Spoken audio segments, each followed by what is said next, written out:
The year is 1995. Doom is the most popular computer game on the market.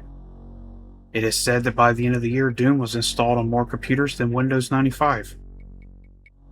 Back in the days of the old internet, the Doom editing scene was thriving, but one must take into account slow internet speeds with dial-up connection. This meant that if you were downloading WADs, you likely were looking for something that was worth spending hours to download. Fava Beans is one of the most well-known early E1 replacements for Doom. Released on August 29, 1995, Sean Birkel had spent a year doing his best to recreate the atmosphere and mood of Doom's first episode. From the text file, he was very proud of himself for his accomplishments. All levels are done by him with the exception of Map 5, where he is joined by his friend Ben Gates. The title is taken from the Jerky Boys in one of their prank calls. You can find it on this album. They had a movie that came out in the same year, back when their crude humor pushed them to the height of their popularity. The 90s was a different time. It's not a hard WAD, but it gives the player a good taste solid levels that have the feeling of knee-deep in the dead. It finished in first place on Doom World's Top 10 WADs of 1995, and for 3 decades it has remained relevant with other landmark WADs. Before we begin, I have decided to use custom MIDI music in the Doom sound font for certain levels that were named after metal songs. All credit to Jim Aku Brimstone. Go check out Jim's music dungeon. He makes amazing stuff and I love his Doom album covers. The other MIDI was created by YouTube user Thari314. All levels have been done by Pistol Start. Since this is not a difficult WAD, I figured a continuous playthrough would make it too easy. DSDA Doom is my source port of choice. I keep everything strictly vanilla and play on ultraviolence difficulty, the gentleman's way of playing Doom. The sound of an imp greets us with its metal door.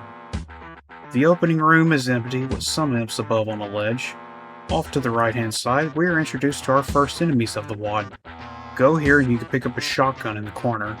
Spectres before Pinkies is a funny introduction on map 1 at that. The introduction to this level does not mirror the classic E1M1. Instead, the player is thrust right into a key hunt that requires backtracking. Up here leads to the first key. You might think a switch lowers this pedestal, but all you have to do is press it. Before we leave this room, let's get the first secret. Press this wall and go in and collect a backpack and rocket launcher. On the first level, we're given the rocket launcher to create jibs. Back in this room with the blue floor leads to another secret. This barrel is placed well to jib this shotgunner. Now we are outside. The path leads to an elevator. Press this wall and it lowers with an imp and our first soul sphere. We see a design cue from episode 1 mirroring where a player can look outside windows at outside areas and access them via secrets. The yellow key opens the way forward. We meet a Pinky and we can pick up this radiation suit in the corner. The next room has all the hallmarks of E1's typical monster roster: shotgunners, zombies, imps, pinkies, and the occasional spectre. This switch is in the poison and required for the exit. In here you finish off the enemies and can get the blue key.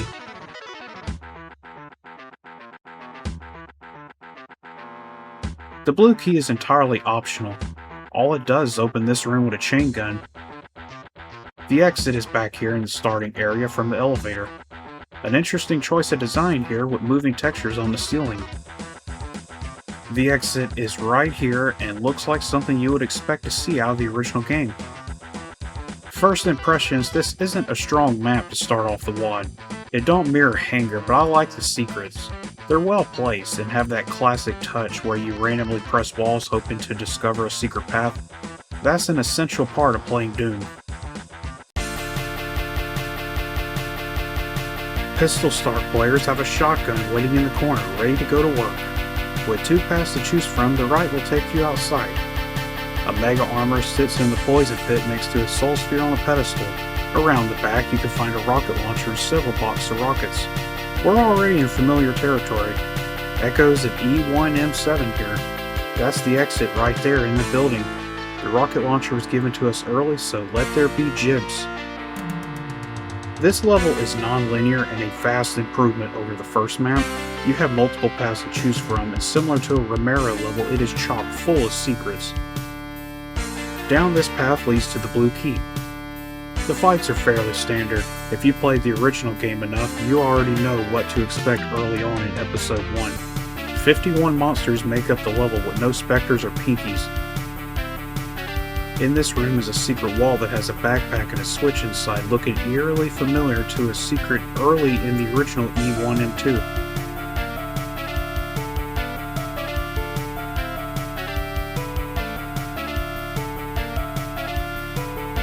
If you backtrack earlier in the level, you'll find this switch with the biggest shock of the level. This floor lowers and we have the BFG in only map 2. Possibly we've seen too much, but in Hangar 18 we know too much.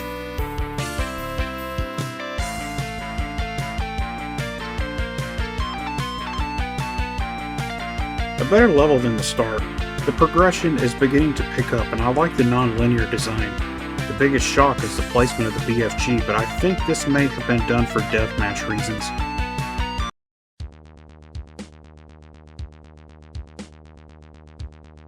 Following on, the non-linear level design continues. Instead of trying to mirror E1 and 3, Impalement Station is its own thing. The same enemies remain with pinkies and specters returning. This is another level with a key hunt and required backtracking. Early on, you can get a secret plasma rifle and computer area map, knocking out 2 secrets in one. Down in this pit has a secret area similar to one you would expect from E1. Open this wall, go in and get the green armor. There is no marked teleporter, but it's right here under the poison sticker. I like this area with the hanging marine decoration, quite morbid and fittingly in the atmosphere of Knee Deep in the Dead. This wall opens to a secret alcove containing a soul sphere and rocket launcher. That's 3 levels in a row we found a rocket launcher. When you're ready to get out of this level, you have the choice of finding the secret exit.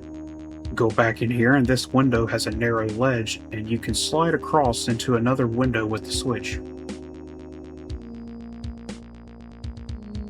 I love the secret exit. I can see where it may have inspired secrets in Doom the way it did. That's one of my favorite megawatts of the 2010s and one I hope to review in the future. Overall, this isn't a strong level, but I don't mean that in a negative way. Fava Beans gets better the more the levels progress. It's just the first few levels can feel a little weak.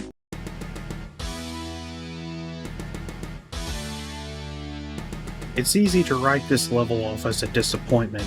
Named after my absolute #1 favorite Metallica song, this level was designed for deathmatch, and the way you can tell is that it only has 21 total monsters. The only difficulty is tracking down the secrets that are well hidden. This poison pit with pillars is reminiscent of the one in the original E1 M9.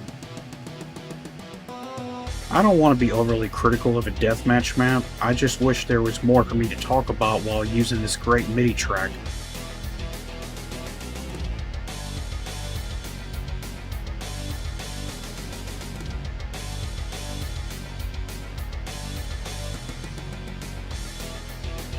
I wouldn't blame anyone who skips over the secret level in their own playthrough.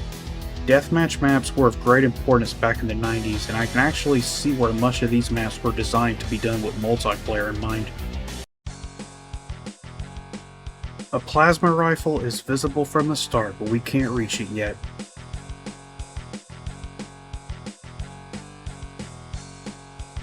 Down the marble stairs with a shadowed pentagram on the floor, and what is that?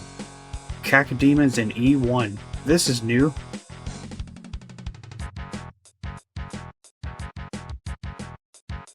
Down here you can also meet lost souls. This deviates away from the strict rules of E1's monster roster. Blood pits weren't used in E1 either, but I like it here. Due to the nature of this level, you can run around and get all 3 keys within less than 3 minutes of exploring.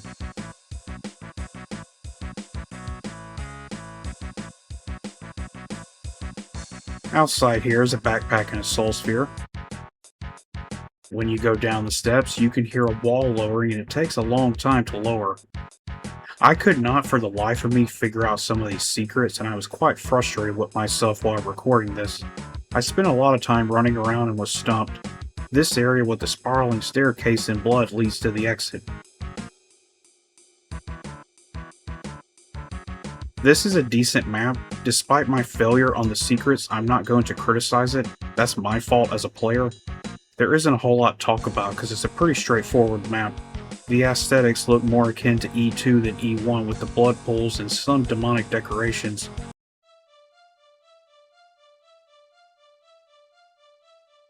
Starting off facing the door under fire from an imp.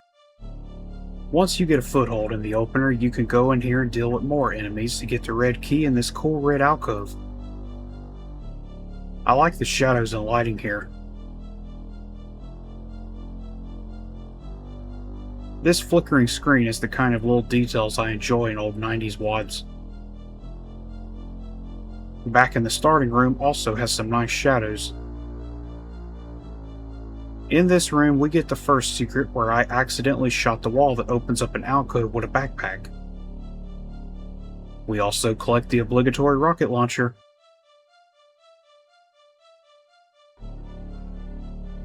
In here, the blue key sits on a control panel, and down in the poison pit is the green armor next to a marine corpse. Carefully fall into this corner and get the radiation suit. We're going to need this for our next trip. The classic mist-colored wall texture is our next secret. Down the dark green corridor with lost souls blocking our path, we lead to this dark sewage room with some enemies. Off to the side, the plasma rifle sits in the shadows. Picking it up wakes up a Baron. Fava beans don't wait until the end to introduce the Barons. Here's our first one making jibs out of a zombie man.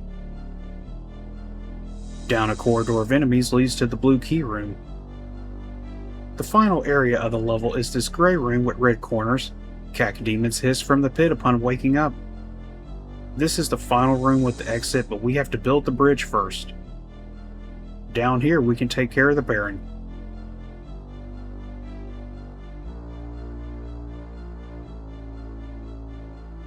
This room reminds me of something from E1 M3.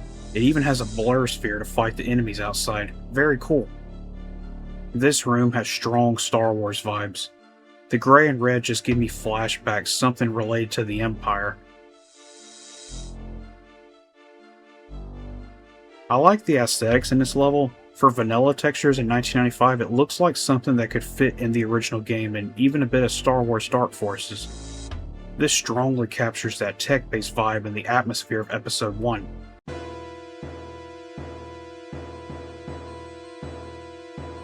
Every bit of this feels so familiar. The same sense of non-linear progression remains. E1 M6 is another key and switch hunt that requires going down several paths and fighting shotgunners, zombies, imps, and demons in corridors. In the poison pit is a path invoking curiosity. Follow the path and get the level's rocket launcher early on.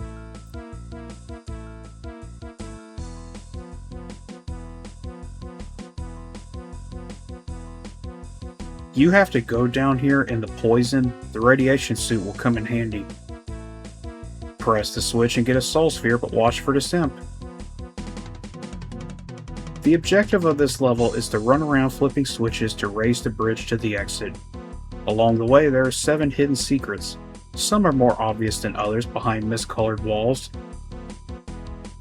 I love these shadows cast across the green poison.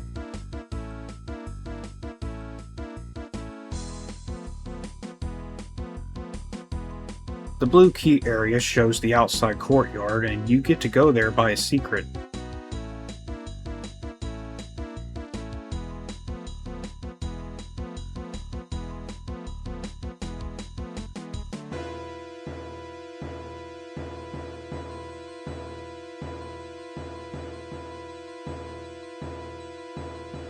The best fight of the level is from this secret area leading there with the plasma rifle.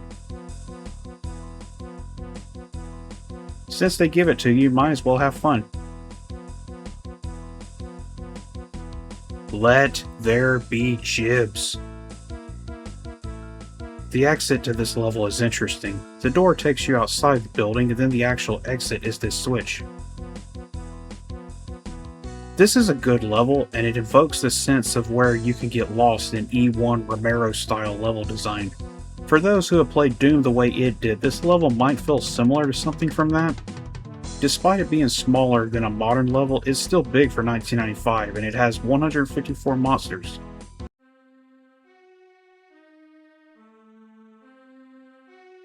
The crown jewel of fava beans. Sean Birkel waits until the penultimate level to play his encore song. Titan's Anomaly is a big, non-linear tech base with multiple paths that allow the player freedom to choose how they want to tackle the level.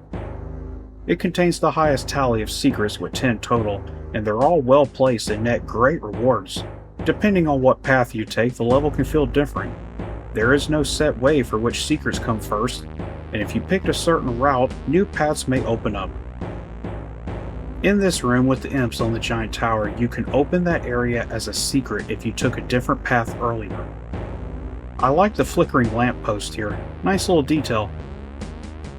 Along the grates is a narrow ledge to walk on, and go in here behind this fake wall and get the plasma rifle. This pit has the rocket launcher and the hardest trap of the WAD, but you can make it easier if you take a different route early. In the poison pit are 2 cacodemons waiting to fly up.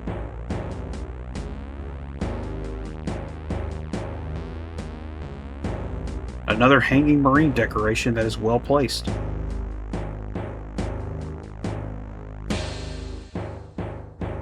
Go in here and make sure you hit both switches.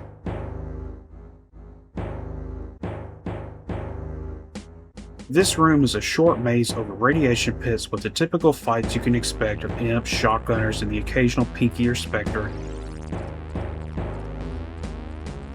Some amazing lighting and shadows in this room. I'm impressed that this was made with the earliest tools of Doom editing. In here is a secret area right here. Dropping you down to the mega armor, you can deal with the enemies in the rocket launcher room easier. The red key springs a monster closet trap on both sides. The cacodemon sits with imps, shotgunners, and from the other side there are more shotgunners. This red key door is marked as a secret with a chain gun outside and a soul sphere. If you flip the switches in another room, it opens this door. And one of the other switches lowered the pillars with the imps. They won't go off into the poison, but this is a path to another secret. 2 more barons to fight in the traditional sense of Doom 1. Might as well fight them with a shotgun.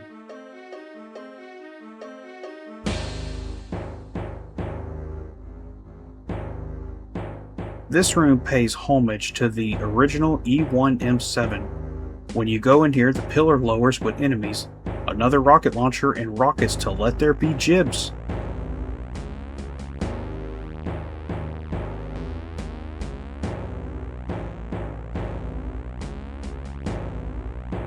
This map is big and it's easy to get lost running around secret hunting. That's pretty much what I did in my playthrough. That said, I like this map a lot.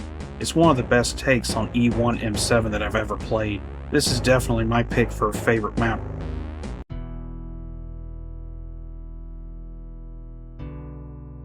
In the end, I think we know what to expect. This is the boss level, even though we have already met our fair share of bruiser barons. Down the staircase, I like this. It looks like brutalist architecture. The end of this WAD is a letdown. Just 2 barons to fight with a shotgun. The classic Doom 1 style of shotgunning down barons. I personally don't mind this, but only because I played so much of Doom 1 over the course of my life. This is how it was always going to end.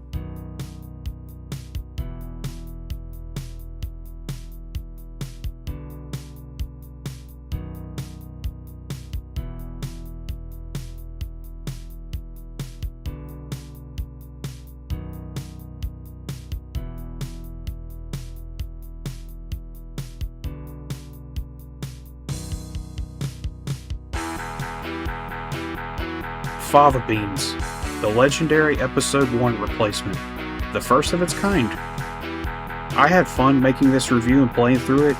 The one thing I noticed the more I played was that this was certainly designed with deathmatch in mind. So much so, if this anonymous comment is to be believed, Sean Birkel addresses the criticism of the difficulty. He says, I focused on the architecture and deathmatch playability, not on one-player gameplay. For architecture, he nailed it. This looks and feels like knee-deep in the dead. Some good shadows too. The first few maps can be easy to dismiss, but it becomes better after map 3. Should you play Fava Beans? If you're starting to dip your toes into the water of custom-created levels, this is a good entry-level WAD. Don't expect it to be challenging on combat, but you might appreciate your time spent with it. For Doom 1 fans, this one is rightfully cherished from the early years. To all of you who have subscribed to my channel and are liking my videos and watching them, thank you so much. I appreciate this support. Thank you for watching.